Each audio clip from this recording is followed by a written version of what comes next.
big hall. Show you very quickly. Sorry to take your time, but I think you will like to see this.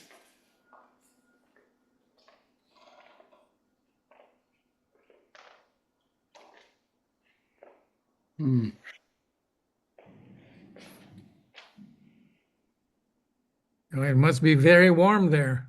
It's wonderful. I have solar heating and warm floors.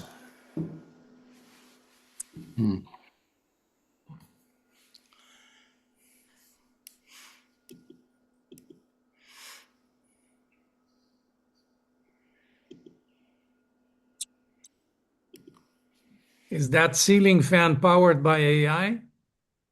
I think so. Everything here is powered by AI, and I am technophobic, so it's pretty challenging sometimes.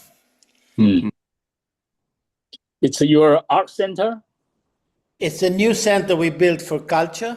Yeah. So we've had 5 things happening here, occasions, and we're trying to have a sort of a ground of spirituality without telling people about it. But we have music and entertainment and scientists and all kinds of people coming here and we're becoming very got some wonderful feedback from people. So it's coming around. It'll never be a business, but it's a great life. Okay, cool. Yeah, that's cool.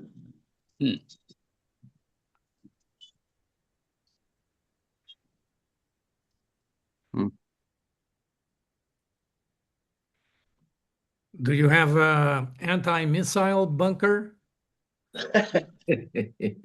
No, but we have one of the biggest shooting field in Europe, about 5 kilometers from here. And since NATO come, there are totally new restrictions about everything here, which is annoying everybody. So we hear the guns every now and then when they're training. Wow.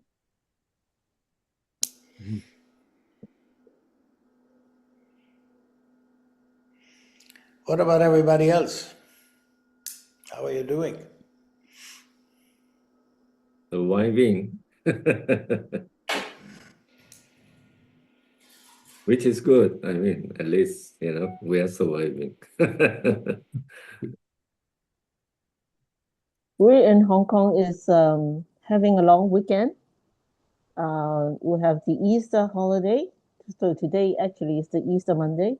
Plus, it coincidentally, it is the Qingming Festival, which is the tone sweeping festival, I think. Yeah. Yeah, So- All Souls Day. Yeah. And to compensate this overlapping of 2 festivals, tomorrow we have an extra holiday. So we'll be back to office on Wednesday. Yeah. Also have 2 holidays in Taiwan, and plus weekend, so we have a total of 4 days off. Oh. Yeah. Yeah. So we have 5 days starting from Easter Friday, Good Friday. So today is the 4th day and tomorrow the last day. So we guess many of the people who went on vacation overseas or in the mainland will come back. So all the airport or checkpoints will be full of people. But I'm confused. I'm confused. Do you celebrate Easter? I mean, the Christian holidays in countries that are basically not Christian, are all kinds of other Buddhists and things. What about it? We still follow that tradition because of our history, our legacy. We always have this Easter holiday in the past, before 1997. And after that, we still keep that tradition. So that's why we have Easter holidays, we have Christmas. Great. Because of the English, probably, right? Yeah. And of course, we have a quite a massive community of Christianity, either it's Catholic or Christian. Yeah. So those people who go to church for all those Easter's celebration, and those who are not, then probably they will go to pay respect to the ancestors. Mm-hmm. Now, the Friday in Portuguese and in Spanish is called Holy Friday. Sexta-feira Santa. Okay. Why is it that in English it's called Good Friday? I mean, what's good about it? They killed Jesus Christ. Then we let Paul to answer it, perhaps.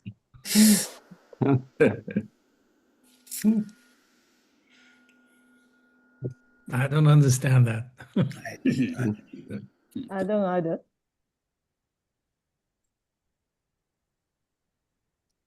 I guess it's about the sacrifice being a good thing. Yeah. That's a good thing. Yeah. Okay.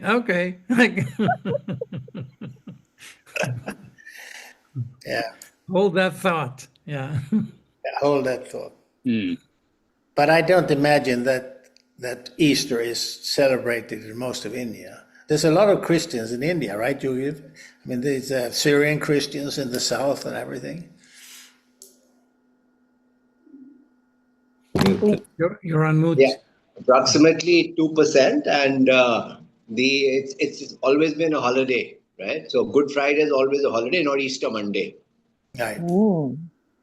But I can see signs of certain state governments trying to wriggle their way out of it, and sort of switching around some of these holidays. So some states chose not to give it a holiday, and also it ended up being, if I remember right, it was the 31st or something, which is the end of the financial year. So some of the banks and all just avoided it this time. But normally it's a holiday. It's a government holiday, Friday. I asked Gemini why Good Friday is called good. And it's pretty much, I think, what you all said. Good Friday is called good because in Christian theology, it commemorates the day Jesus willingly suffered and died on the cross as the ultimate sacrifice for the sins of humanity, leading to salvation and eternal life. Then sorrow, because of the profound spiritual victory and the redemption it achieved. These are all the reasons why we invented Freud. Oh, yeah. And that's how victimization started. That's right. Oh, yeah. So what about Taiwan? Are you Christian over there with Easter and everything and eggs and? We don't have holiday for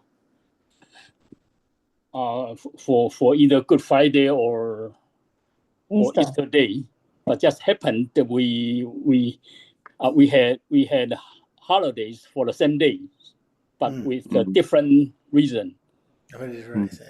Yeah. Friday. In fact, the Saturday was Children's Day, so it's a national holiday. Right. And Sunday was the Qingming Tomb Sweeping Day. Yeah, the same as what Olivia described. Yeah, in order to compensate, the Saturday and Sunday being holidays.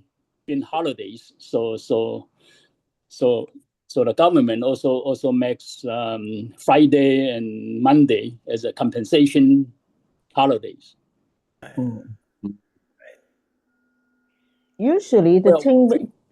Yeah, go Christian on. population in Taiwan is about only 5%, so relatively small. Good for you. Yeah, majority are Buddhists and Taoists. Because Buddhists and Taoists are always together. When you believe in Buddha, you also believe in various Taoist gods. Right.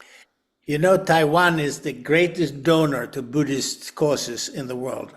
All the Tibetan lamas, they travel to Taiwan, and the Taiwanese people very generous, fantastic. we respect the Dalai Lama very much. Yes. Every time he came to Taiwan, always bringing a lot of crowd to Right. To respect him, and also to participate in the big crowd. Right. He attracted. Yeah. But he has not come for many years. Yeah, he's very old now. Yeah. Usually, because the tomb sweeping festival, we call it Qingming Festival, follows the lunar month. And somehow that the calendar falls into very close to Easter. So in Hong Kong, usually in the beginning of April, that we see this Easter holidays, which usually from Friday to Monday. And then very close to that, then we have the Tomb Sweeping Festival. So that's why in Hong Kong in particular, that the early April is the holiday seasons, because people just tie in both festivals and then will take leaves for vacations. Yeah. But we just fixed the tomb sweeping festivals on the same day according to the solar calendar. That's April 5th. Oh, really? Yeah. Oh, so we follow the lunar calendar. Okay. Yeah, so it's a little bit different. The Chinese community here, we follow the English calendar. It's either the April 4th or the April 5th. So the Okay. Ming festival is either one of these days. Yeah, it's not a holiday. Yeah, but most Chinese follow closely this festival. Jag har ett gäng från hela världen som sitter och pratar. Lars is going to invite people to join the meeting. Orlando, you'll be famous. Well, in Korea, we have a lot of population is in the Christianity and also the Buddhist, but we don't celebrate the Good Fridays here. I mean, only the Christians celebrate, and it's not the holidays. We have many holidays in May. From the first, it's a new holiday, the Labor Days. Yep. And in May we have so it's a Children's Day, and also we have the Buddhist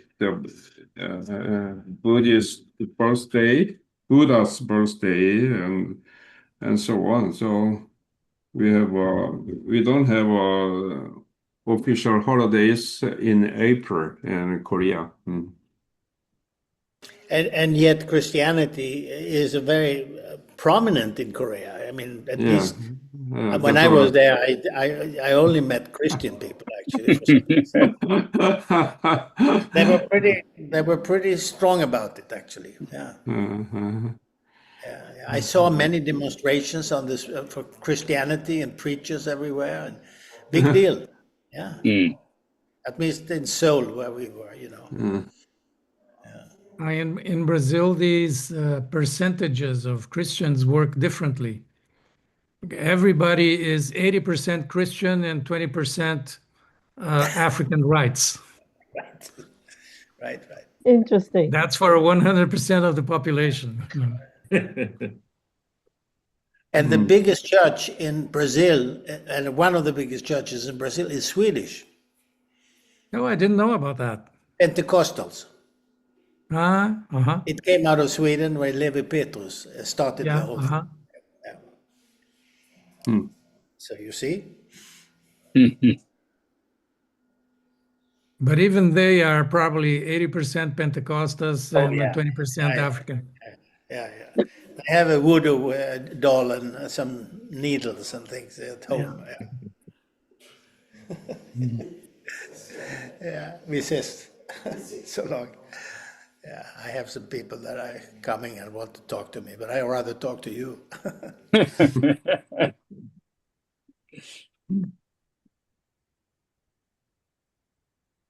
Okay, maybe we can talk about the international, the war.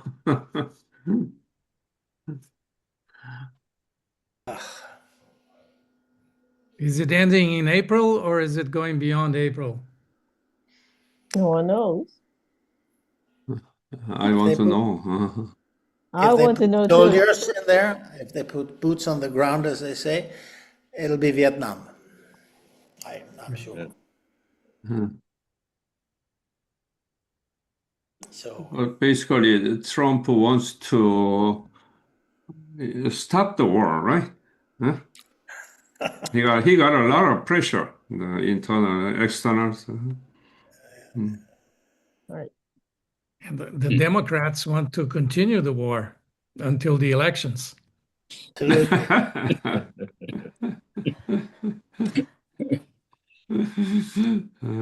I mean, listen, it's pretty serious, this thing. I mean, if none of us will be without any consequences of this, none. No. But Yeah, the Yeah. gasoline prices are already climbing here in the Netherlands. Yeah, it's already affecting the prices, and people are warning that the gas prices for heating are also going up, and people will not feel that much because we're getting into summer. But if this thing continues with consequences when the winter cycle starts again in October, then everybody will feel it very hard. And even, fertilizer is a big issue. Right. We may see starvation as a consequence of this, of course, if this Yeah. is There will continuing. be there will be a shortage of Iranian caviar. Oy!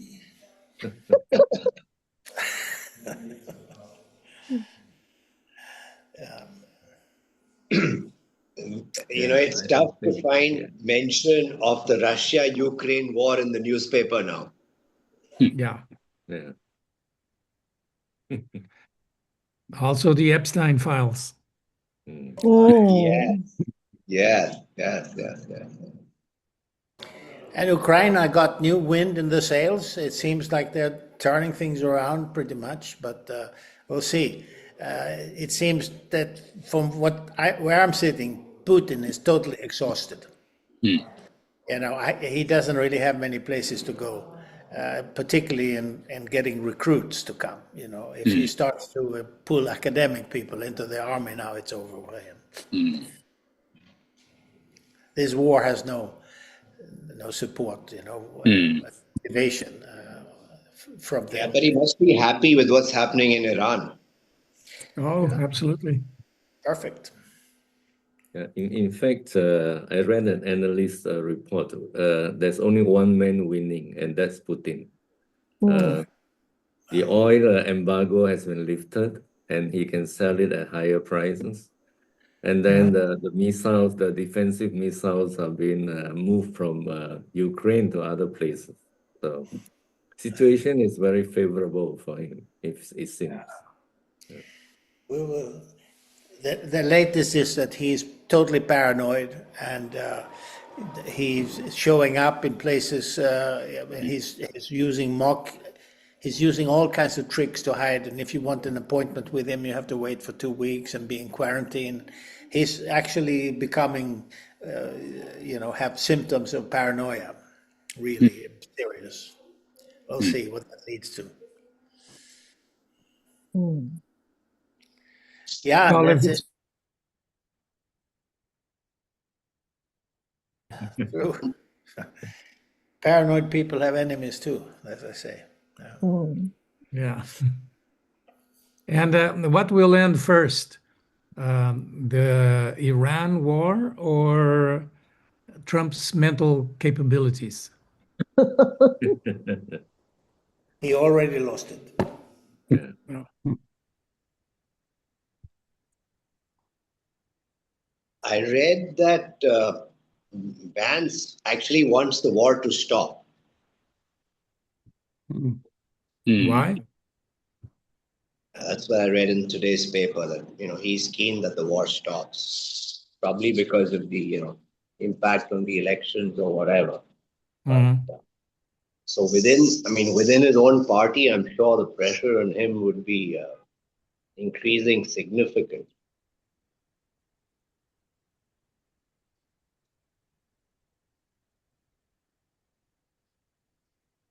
I guess it's a war that is hard to win. I mean, by his standard. I mean, I have read many reports that says that the Iranian are just looking for survival.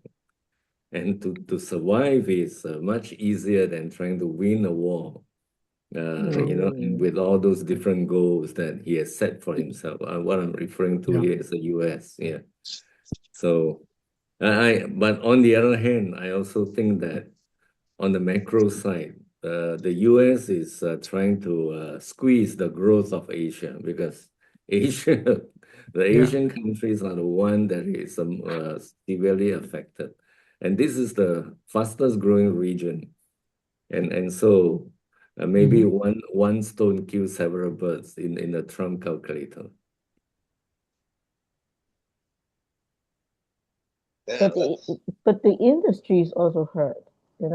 Now, for example, the industry that my company is doing, we are related to paper, right? Printing and paper.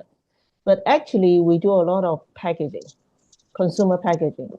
And we already have seen news about the Toy Manufacturers Association in Hong Kong. They are saying that because of the oil price, which many of the polymers or plastics or parts that we use in toys actually come from oil, right?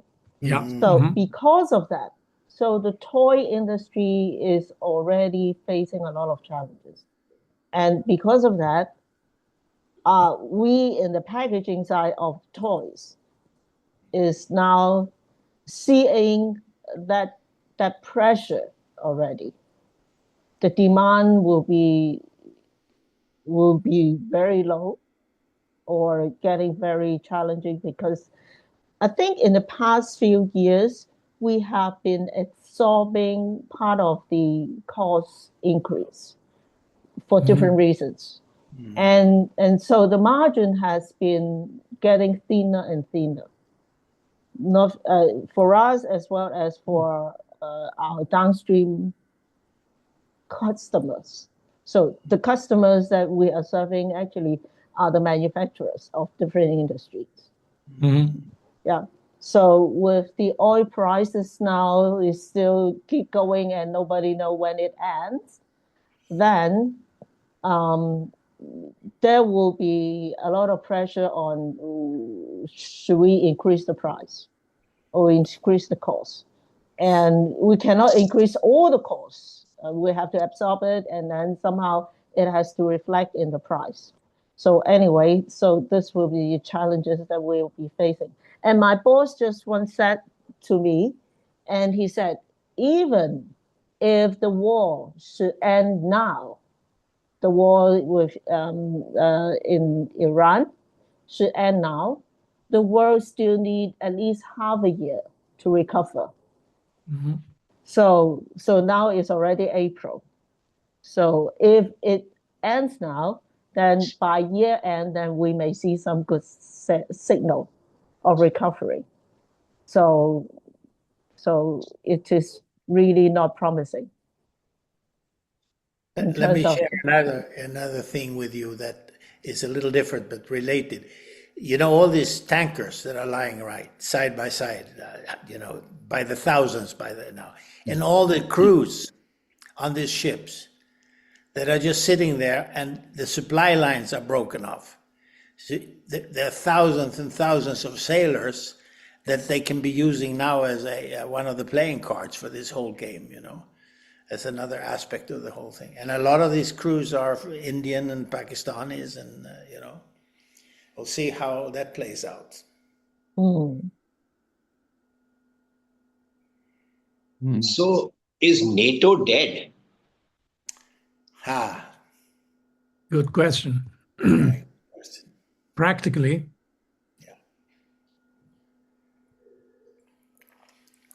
And what is the It will be implication restored.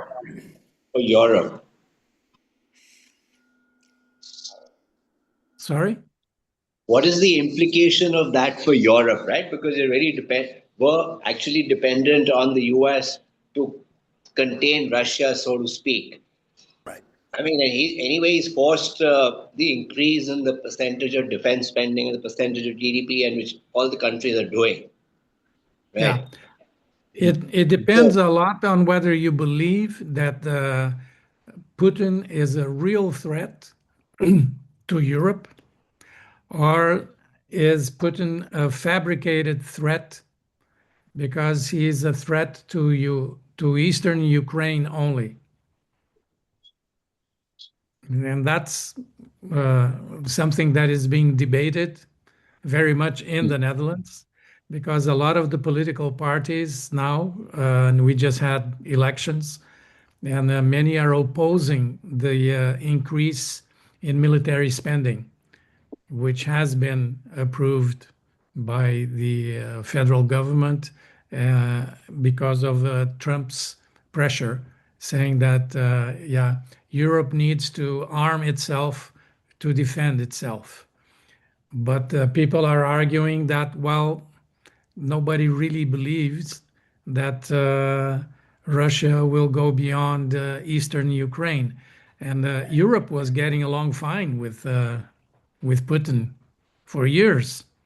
A lot of investment, a lot of commerce, buying Russian gas and oil, and Russia was buying all kinds of goods from Europe.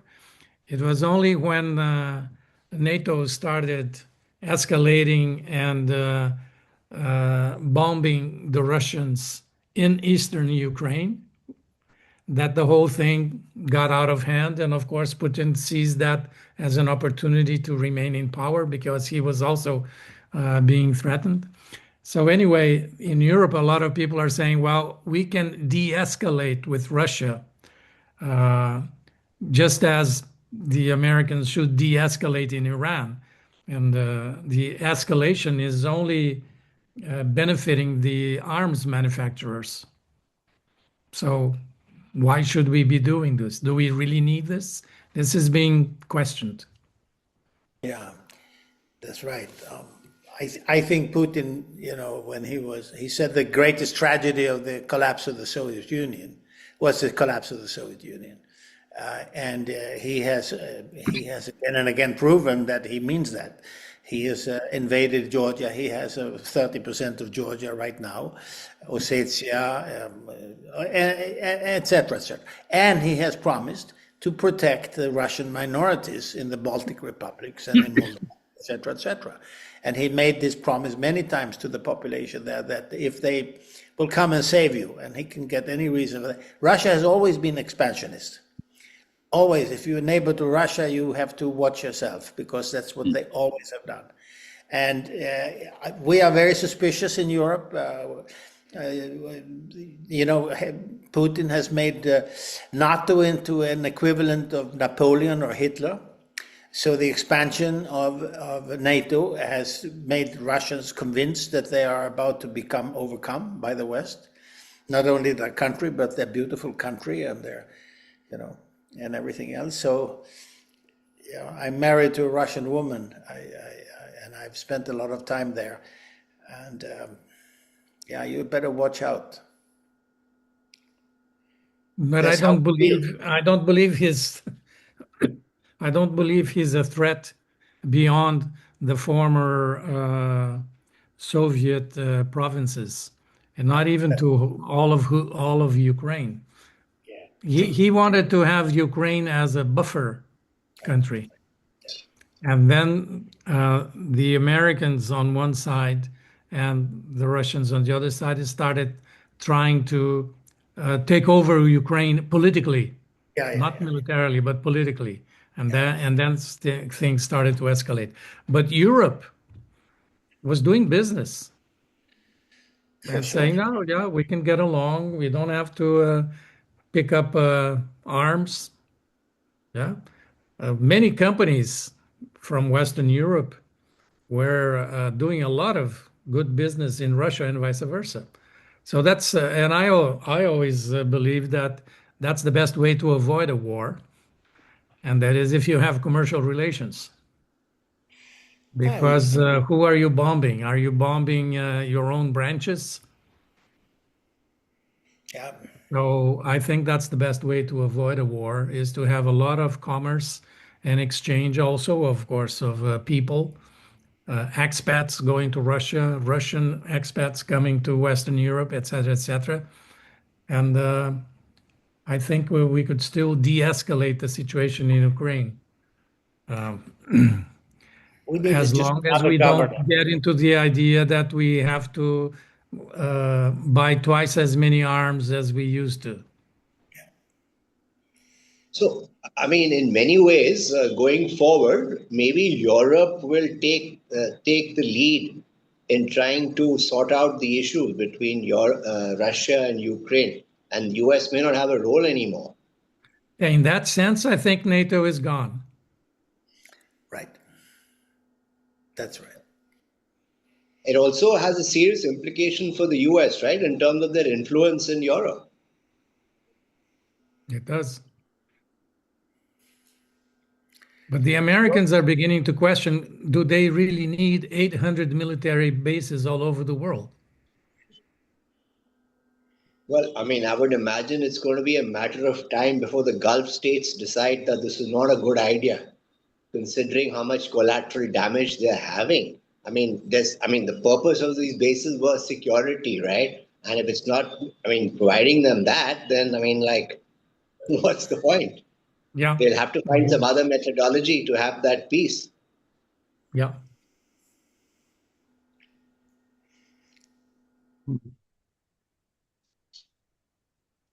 I can just imagine that this is another, experience to sit in the Far East and look, to the other side of the globe about a conflict that seems so European. It has worldwide implications, we believe, but I imagine that doesn't bring too much energy to Taiwan or to Malaysia or Hong Kong. What do you think? I mean, these are our neighbors. We have Russians about half an hour flight from here. The point EH made that this is actually hurting.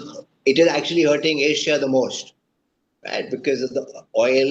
Most of all the large economies are dependent on oil from outside, all coming from the same place, right? And if you put that together with the conversation you just had on NATO, the implication for the Asian countries is that figure this out yourself. Don't depend on the US because they're not dependable. Yeah. Right. Well, just to stir the pot a little bit more, I just saw there's a very good political analyst in Brazil who is Jewish, but he's a very knowledgeable professor and very critical of the current Israeli government. He's basically in opposition of Netanyahu, and he's basically saying that if Netanyahu continues in power, Israel will collapse. And he set a date. We will not celebrate 100 years of Israel, which would be 2048. He's saying that there's a lot of division within Israel, that Right. the country is genuinely split down the middle in this the war with Iran, and he thinks that this might lead to the collapse of the Israeli state. And I would normally say, no, this is crazy. I don't believe that. But I have the highest respect for this guy. So it really got me thinking. He's usually very, very wise in all his analysis, and he's a historian that knows a lot about the Jewish history. So, yeah, got me worried. Yeah, to answer your question last about the impact or the kind of threat caused by Russia, I think we in Hong Kong, we don't really feel that immediate kind of threat, to be honest. Yeah. Partly because we are so far away. We're more focused on the commerce or e-commerce or economic development rather than on the politics. Secondly, is of course our mother country is friend to Russia. Okay, so that's why for us, of course, we in Hong Kong are so small and then we don't have a lot of control. And I think the people's focus is not on that part of the politics. We are more focused more on the local issues or the oil price kind of implication on economies. That is more immediate.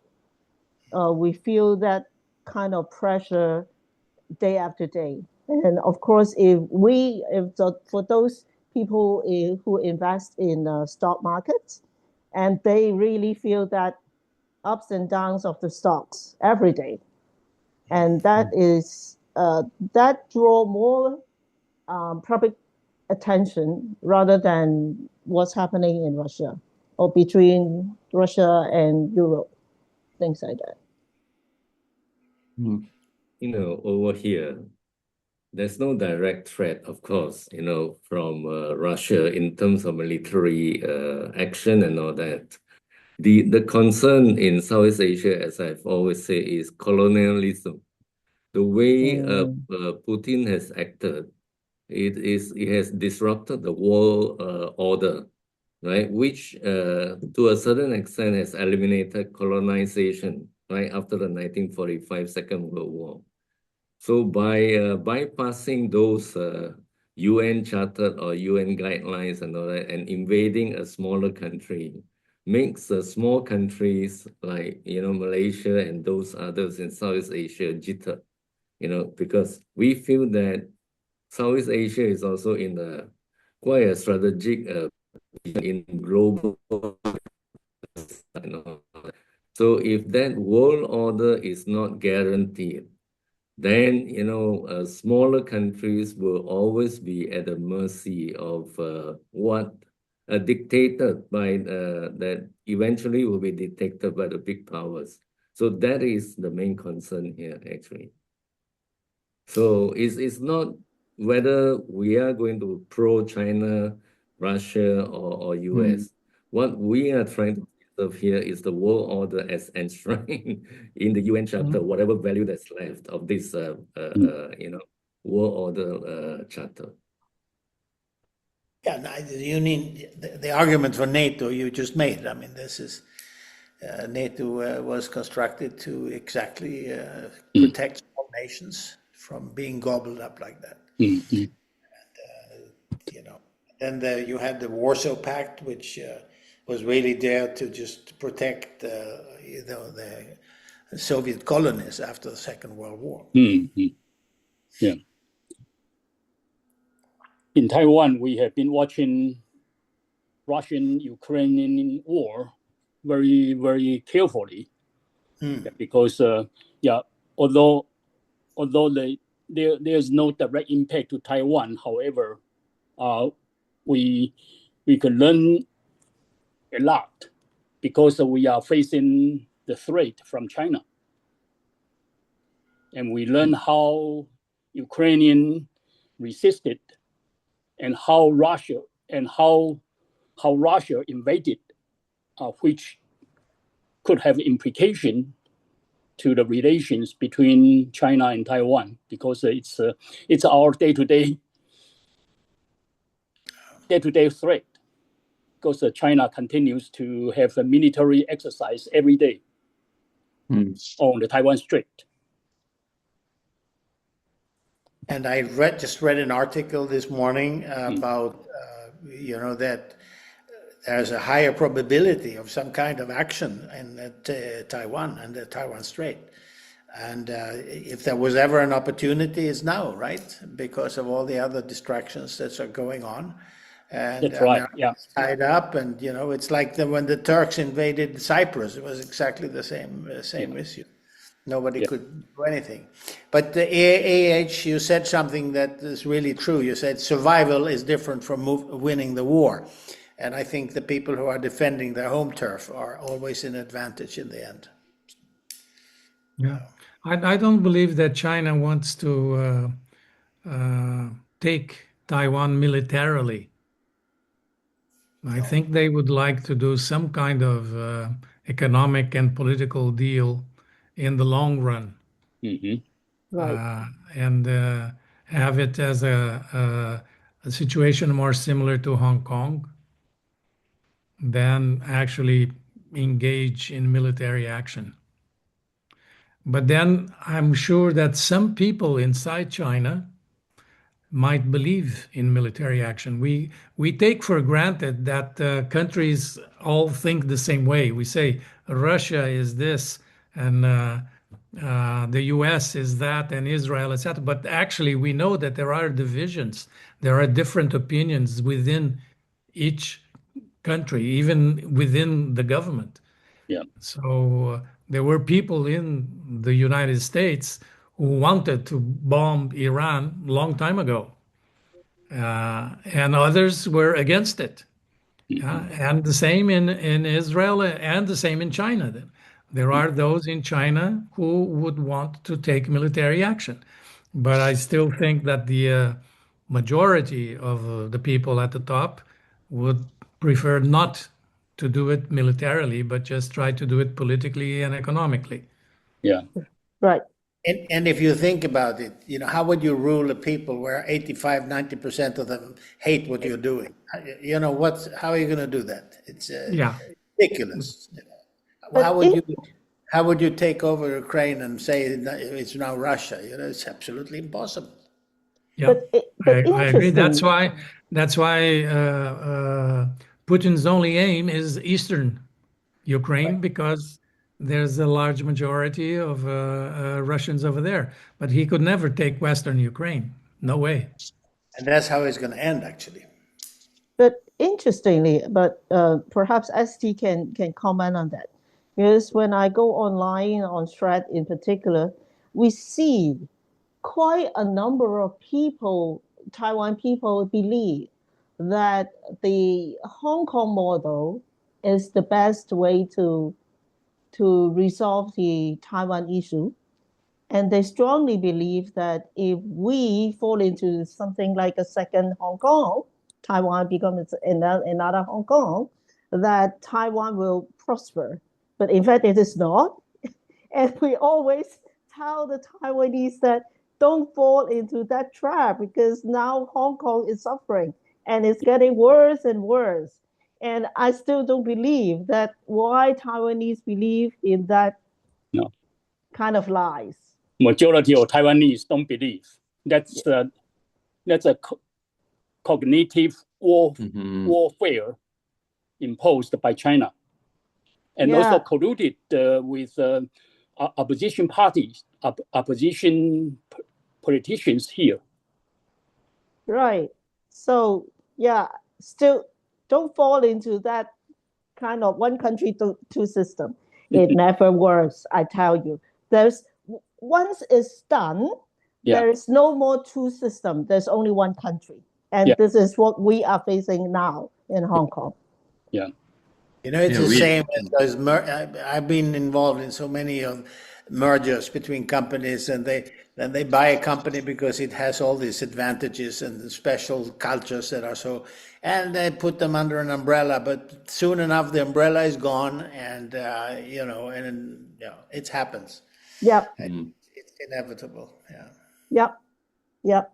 But what exactly in practice, what is the problem? I think what we are seeing since 1997 is 20 some years now, that the strategy that CCP that was trying is to try to use a lot of immigrants to get into Hong Kong so that they can get the permanent residence kind of status. And I think now that Hong Kong now we have around 8 million people, total population. I think 1 in 8 of them are from mainland China in the last 2 decades. And they bring along all their culture into Hong Kong. And now that we see quite a proportion of younger generation that they don't speak Cantonese as their mother tongue because the family speak Mandarin. So at home, the parents speak Mandarin, so that's why they don't speak Cantonese. And then at school, now that many of the local schools use Mandarin as the medium of instruction, so they, because of the mass has been quite critical now, that they manage to live their life without speaking Cantonese. So there has been some, at least for my generation that I grew up, Cantonese is my mother tongue, and Cantonese and Mandarins actually are quite different. Okay, so there's been saying that maybe in 20 years or so, that Cantonese will not sustain. The same case actually we see in Guangzhou and in Shanghai. Shanghai actually have their own Shanghainese dialect for a long time, a very long history. Guangzhou, of course, they speak Cantonese. That's the origin of Cantonese. And if you go to Guangzhou nowadays, most of the people speak Mandarin. Very few people speak Cantonese. And in Shanghai, I would believe only the older generation still manage to speak Shanghainese. The younger one, they only understand Shanghainese or they don't even speak Shanghainese at all. And that is what we call the cultural invasion. Yeah. And why is that a problem? Yes, it is a problem for us because Why? What? What do you mean? Why is that a problem? Is that you change the language over time? Because I'm a Martian. I'm a Martian. I just arrived and said, why is that a problem? Because they bring along all their mentality that they inherit from the mother country. And they what is the difference in the mentality? I think you're getting closer to what is the difference in the mentality? The mentality is the mainland mentality versus the Hong Kong that we have, that British colonial kind of heritage, which is quite Western. And then now that is for some part of the younger generations, their identity is more linked up or connected to the mainland versus the local Hong Kong culture. And how is that identity different? Oh, it is very different. I think the Hong Kongers' identity is more a mixture of West meets East. It has been built up through that colonial history, right? So, for example, that English is our second language, and in some actually is the first language, and Cantonese is the first language. So it's been the Hong Kongers' local identity is that if you ask someone from Hong Kong, where do you from? So we would say we're from Hong Kong. But if you talk to someone from mainland China, they will insist that you should say you're from Hong Kong, China, which we feel quite offended. Why? Because why you have to emphasize that you're from China? For example, if you're from Shanghai, they don't insist that you should say you're from Shanghai, China. You see the difference? No. Probably for Westerners, probably you may not feel that kind of sensitivity. For us, we have a very strong local Hong Kong identity that has been built up. And then when people say that you should mention about your connection with China, especially quite a number of people will feel offended because we see that we are still not mentally or psychologically connected to the mainland China culture. There is a big gap. I understand that, but I'm trying to understand what exactly is the difference. The difference is, as I said, local Hong Kong identity is more a mixture of Western and Eastern kind of culture that's been built up. Okay. And mainland China is very different, that they see them as anything that. Okay, let me give you an example. For them, for many mainland China, they would see whoever have that Chinese descendant, they would consider them Chinese. For example, Malaysian Chinese. For Malaysia, they would think they are Malaysian. But for a mainlander, they would think they are Chinese because they have the Chinese descendant. Yeah, you see that? But I still don't see what is the difference. What is the essence of the difference? And let me tell you, I come from the south of Brazil. We had a 10 years war to separate from the rest of Brazil. Yeah. We thought that we were very different. And when I get down to basics and try to understand the difference, nobody can explain it. There is a strong feeling of identity, but it's hard to explain. Besides saying, yeah, this is me and they are different from me. Yeah, but how? I'd like to try something. Can I try? Sure. Most countries have been colonized by the Brits or Germans or whatever.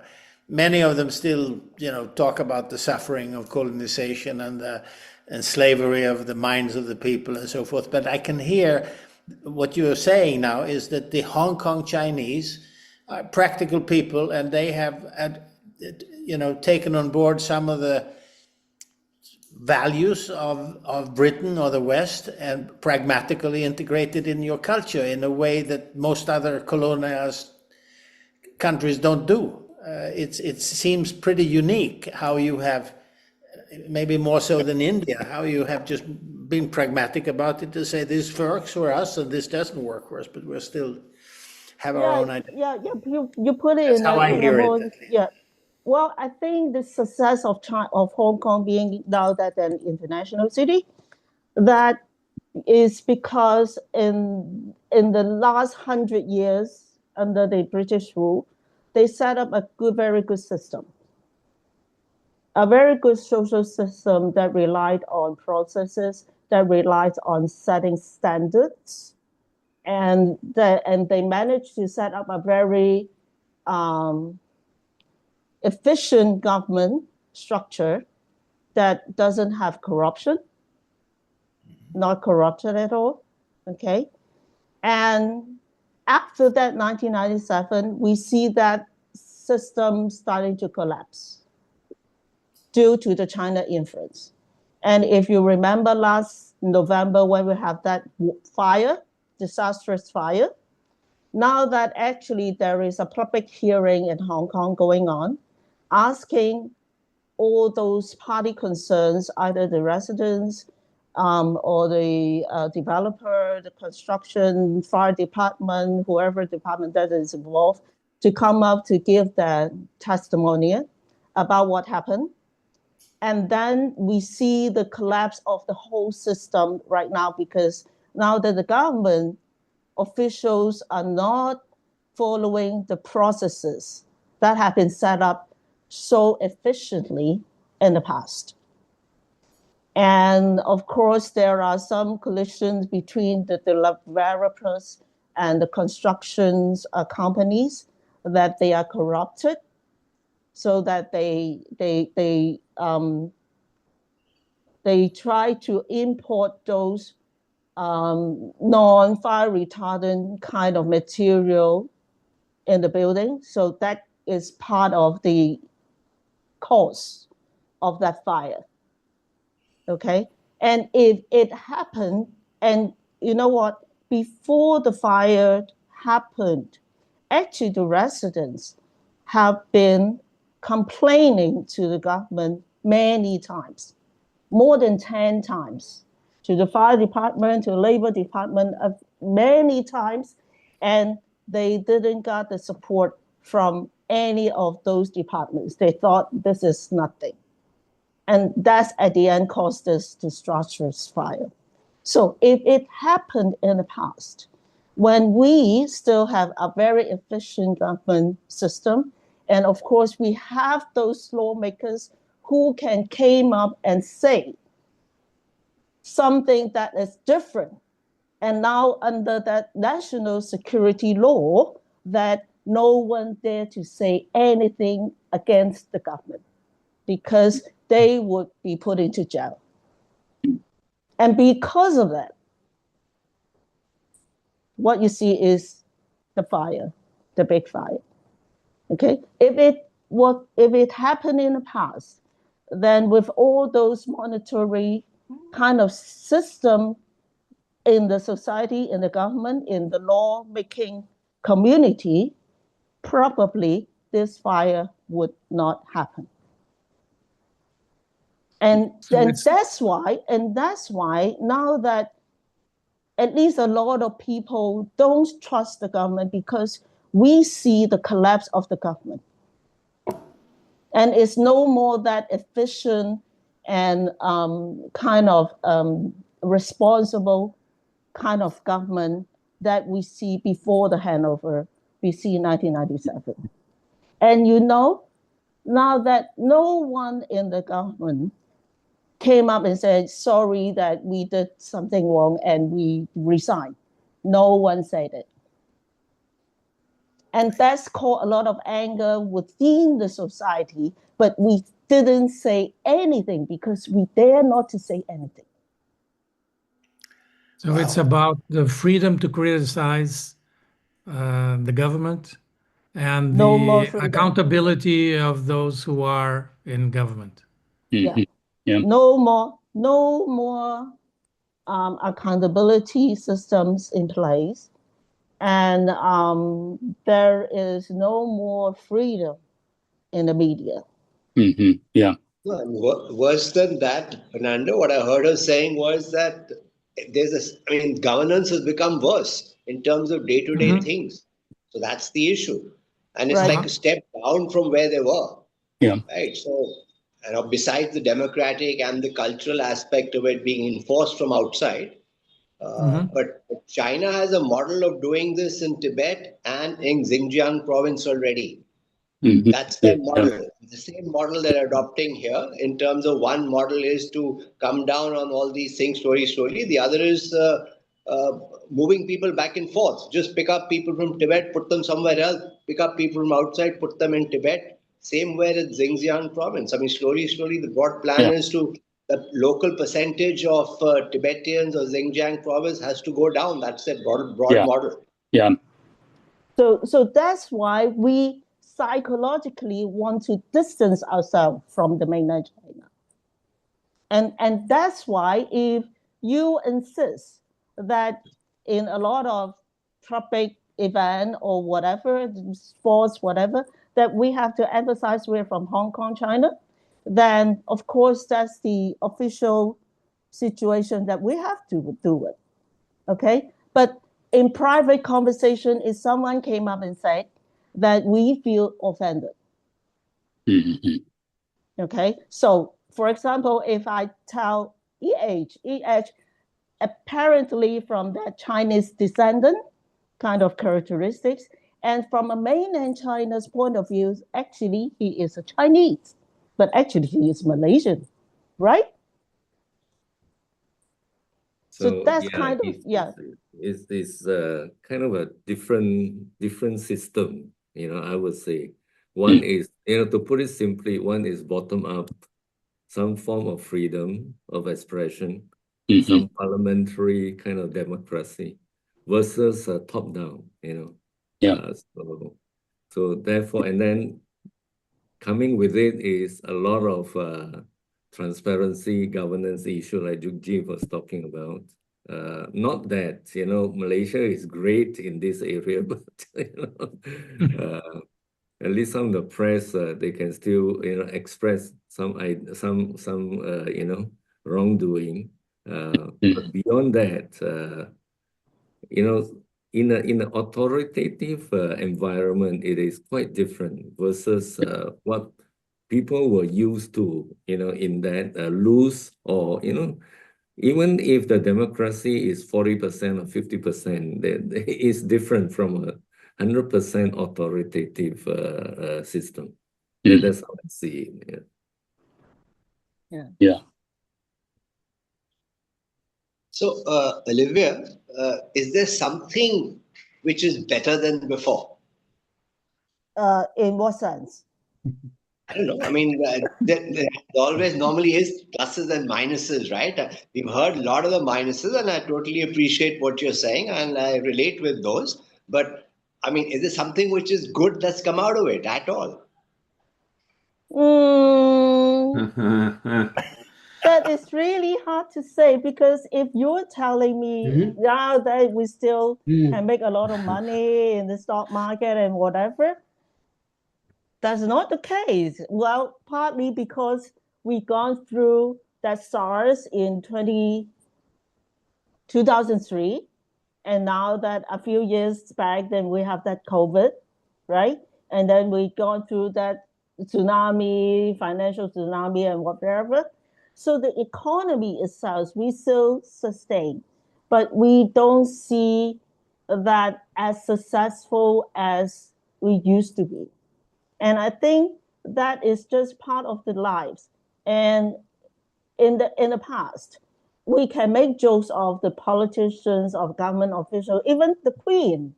We make jokes of her publicly, or every day on the newspaper, we see that, okay? Now that no one dare to say anything about it.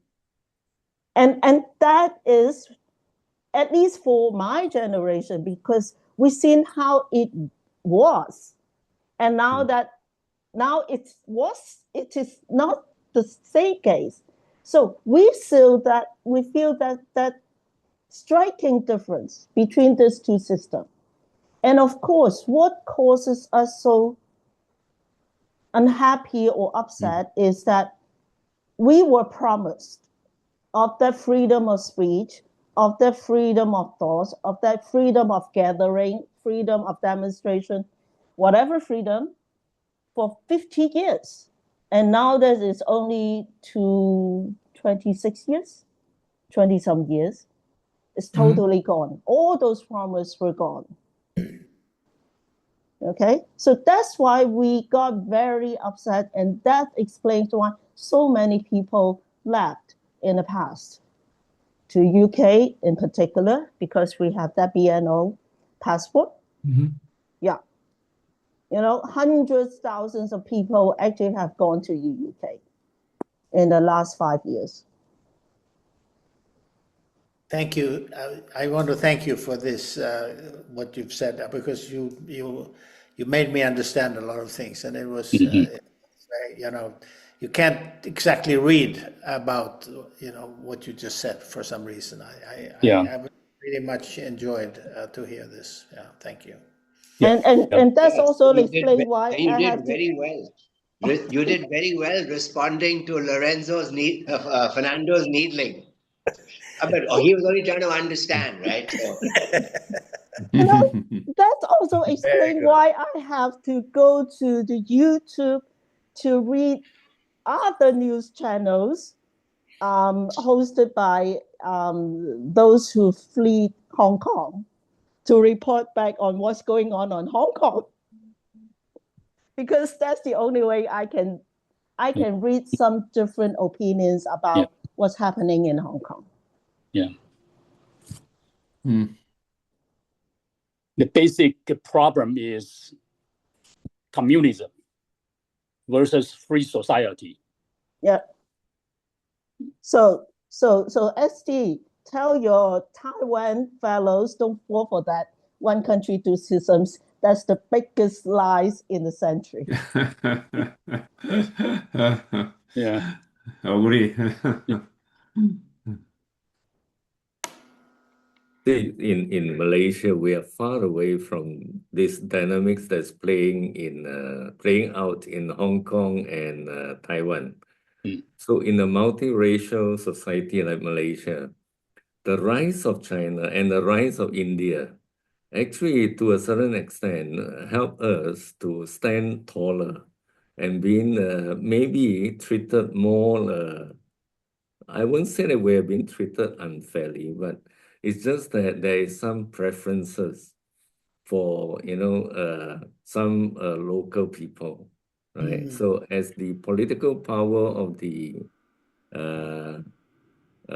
what we call the local elites increases, certainly those who are considered as migrants, the rights and all that will slowly be diluted. I won't say eroded, diluted, because I mean consciously or unconsciously the society shaped that way. But in the process of shaping, so sometimes the way we are being treated can be quite different with the rise of India and China. I would say that, to a certain extent, that sometimes certain voices of criticism will come from, the North to say that, well, looks like this thing has been overlooked for those Chinese or Indian immigrants. So that's a plus, in a society like ours. But generally speaking, we won't go back and say, well, I want to denounce my citizenship here and say I want to become a PRC citizen. No, that way of life is not our way of life. Yeah. Olivia, just a quick question. What about Macau, and how do the local folks in Macau, I mean, what is happening there? Macau is less they are more obedient to the CCP. First is because they are very small. Macau is even smaller than Hong Kong in many ways. And their industry is very monopoly, basically, is the gambling. They don't have industry at all. Casino. Yeah, the casinos, right? So they don't even have any say. And because Hong Kong used to be what we call the international finance center, and Hong Kong and Macau is not. So the people there are more obedient to what's coming on them from the CCP. Yeah. And but of course they also have their own identity. They would say, if people ask them, and where you come from, they would tell them that we're from Macau. And people say, oh, are you from Hong Kong? No, we're from Macau, because Macau is Macau, Hong Kong is Hong Kong. So they have their own identity as well. But of course, they know that they would not be as kind of rebellion like Hong Kong, that we want to go on the street. We used to go on the street for every big issues. If you remember what happened in 2019, we have months of demonstration every day. So it would not happen in Macau. Right. Yeah. It's funny because in Brazil, the political forces of right wing and left wing, the right wing was calling for a more authoritarian government. And they, when people said, well, you don't want to go back when we had a military government from 64 to 85, and you couldn't say anything against the government because you would be imprisoned and tortured. And the right wing is saying, but that's not a problem. As long as you don't speak against the government, everything is fine. So those were the good old days.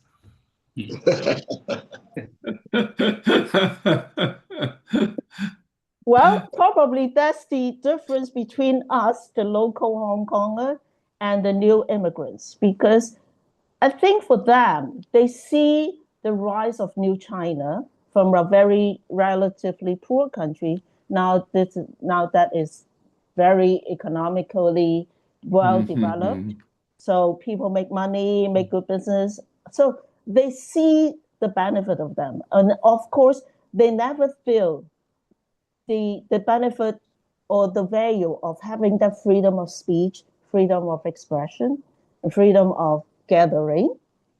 Okay, so for them, it's nothing to them, but for us, we grew up in that kind of atmosphere. So when we lost them, we feel that big loss and feel very upset and frustrated, especially when some big issue coming up in Hong Kong every day that we see this system deteriorating day after day. So that is heartbreaking. So it's a very different kind of way in seeing what's happening in Hong Kong.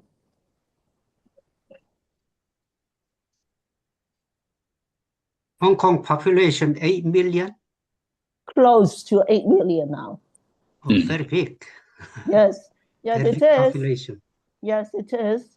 Yeah. Even though I think 600,000 or maybe 200,000, I don't remember that particular figure, that have fled Hong Kong mainly to UK, some to Canada, maybe Australia, in the last 6 years now. Yeah. So, Peter, would you summarize the impact of Iran war to Korean economy? Iran war to Korean economy. Rising price, consumer price in everywhere. Right. And lack of supply of petrol material. And really worry about the exchange rate crisis. US dollar, Korean won currency exchange rate. US dollar is too strong. And the stock market up and down. No up, just continue down the downside. I'm losing quite a lot. How is the helicopter business? Helicopter business, not so big influence for helicopter business. Yeah.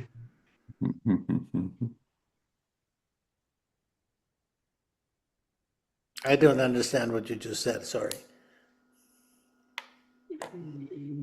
The helicopter business, not so big difference. Yeah. Same as before. Yeah. Same as before, okay. Yes. Is the price of fuel for helicopters going up? Yes, going up. Yes, of course. But then the army is also buying a lot of stuff now. I mean, everywhere in Sweden, and everybody's buying military hardware now. Yeah, that's the only good news in Korea about we have a potential to sell much more military product to maybe Europe, to the Middle East, and other countries. Yeah, the arms industry is going very well. Yes, Zelensky has been touring the Middle East trying to sell his drones. Yeah. I heard somewhere there, I don't remember, I'm just pulling this out of a hat, but 20, 30, 40 different companies in Ukraine are developing drone technology. It's just a huge business there. Yeah. Sure. Yeah, Not yeah, just yeah, one yeah. or two, it's a lot of different companies that are working on this. Things, Absolutely. And they've developed very low cost drones which are able to deal with the Shahid. The Shahid is what Iran has and what Russia is using. So in the Iran war, a Shahid I think costs some, I forget now, $20,000-$30,000, and the Patriot is costing some $1 million, right? That's what the economics is. But the Sting, which the Ukrainians are using, I think costs less than $1,000. So yeah, Ukrainians are doing really well on this. and these drones can fly just as far as any kind of missile can. It's I think thousands of kilometers, and they just bombed something on the other side of the Baltic Sea here yesterday. So with the right, and drones. it's also about defending what's coming in. So both things they're able to do. Very good. Yeah, that's actually a problem on one hand because yeah, you give everybody a drone. Yeah. And arms become cheaper. Is that a good thing? Will that keep everybody away from using it, or is everybody going to start to shoot their neighbors across the street? Or will we find a whole new distribution system, around the world with drones, and already, they're delivering medicine and necessities in Africa with drones, and Oh, it's sure. Oh, of big course, time. drones per se are a good thing, but military drones are a problem. A problem. Right. Yeah, But we are. it gets back to the world order thing, yeah? When you have some kind of world order, then basically the state should have the monopoly of violence. That's basically the way society works or should work. And when we don't have that, then it becomes very messy. Yes, the gun laws in the US. Well, as the military drones are developed, they're also developing is the anti-drone systems, and Korea is developing the anti-drone system using the laser, like which is much cheaper. Well, it's been totally asymmetric, as you said, Fernando, this anti-missile, Patriot missiles cost, tens of millions of dollars against something that costs $200, and it doesn't make any sense, Yeah. It's coming to an end, actually, Yeah. that way. Because there's going to be no unless they can find a drone. But the American Patriot system is finished. Well, let me change the topic. I visited one meditation center today, and my friend is running it, and I'm going to invite him to this team to share about meditation. I'm sure his meditation center is mainly for business people, the CEOs and those people. So. I'll invite him to have a short session and also get some ideas from this member, so how to boost the business for himself. Is that okay? Very good. Yeah. We're trying to do the same here in this center, so Oh, okay. So it's perfect for me.